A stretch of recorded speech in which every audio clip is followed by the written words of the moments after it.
1762. The Spanish Empire is under pressure. Across the globe, European powers are fighting for dominance. In the Philippines, British forces have captured Manila, exposing cracks in Spain's colonial rule. But while the world's attention is focused on the capital, a different revolution is taking shape in the north.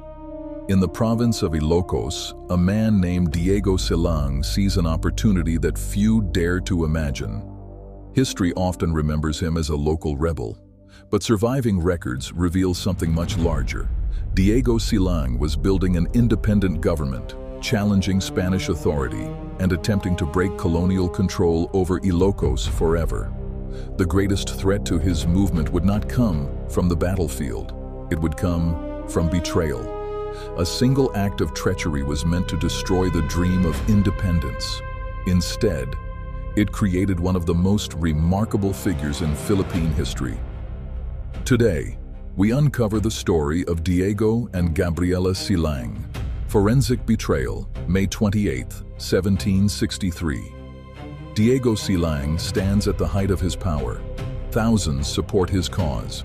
Spanish authority in Ilocos has been severely weakened. For a moment, it appears that the revolution may actually succeed. But behind the scenes, powerful forces are working against him.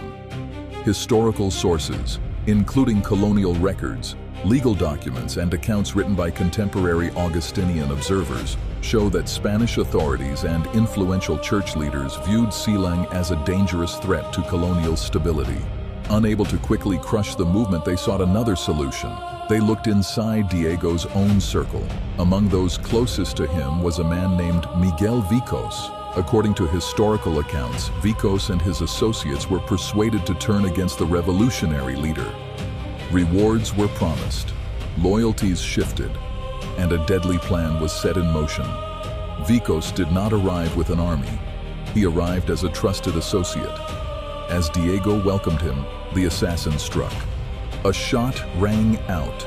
Within moments, the leader of the Ilocano revolt lay dead. The revolution had lost its founder.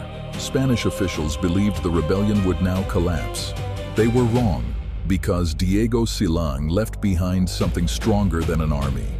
He left behind a cause, and one person was determined to continue it.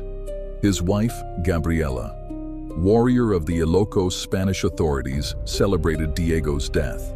To them, the revolt was finished. Its leader was gone. Its supporters would scatter. Order would soon be restored. But they underestimated Gabriela Silang. Rather than retreat into mourning, she stepped into leadership. In doing so, she became one of the first women in Philippine history to lead an armed resistance against colonial rule. Gabriela gathered loyal supporters, Ilocano fighters, and indigenous Tinguian allies. From the mountains, they launched a determined campaign against Spanish forces. For months, the resistance continued. Raids disrupted colonial operations. Communication lines were threatened. Spanish authorities discovered that eliminating Diego had not ended the movement, it had transformed it. While some colonial officials dismissed the idea of a woman commanding rebels, Gabriela proved herself a capable and determined leader. She became a symbol of resistance, a figure who inspired followers long after her husband's death. One of the most dramatic moments came during an attempt to retake Vigan. Accounts describe Gabriela leading her forces in open defiance of Spanish rule. For supporters of the revolt, the image became legendary. A woman on horseback, leading armed resistance against an empire, refusing to surrender. The legacy. The struggle could not last forever. Spanish forces eventually captured Gabriela Silang. She was publicly executed in September 1763. The execution was intended as a warning, a demonstration of colonial power, a message to anyone who might challenge Spanish authority. But history has a way of transforming such moments.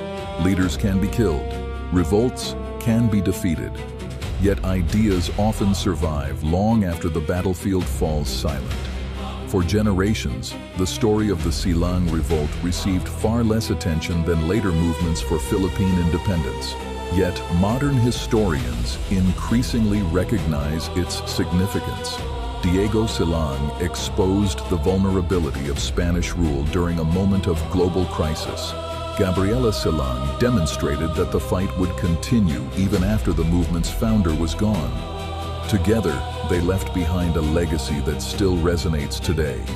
Their story stands as a reminder that empires are not challenged only by armies. Sometimes, they are challenged by ordinary people who refuse to accept the world as it is.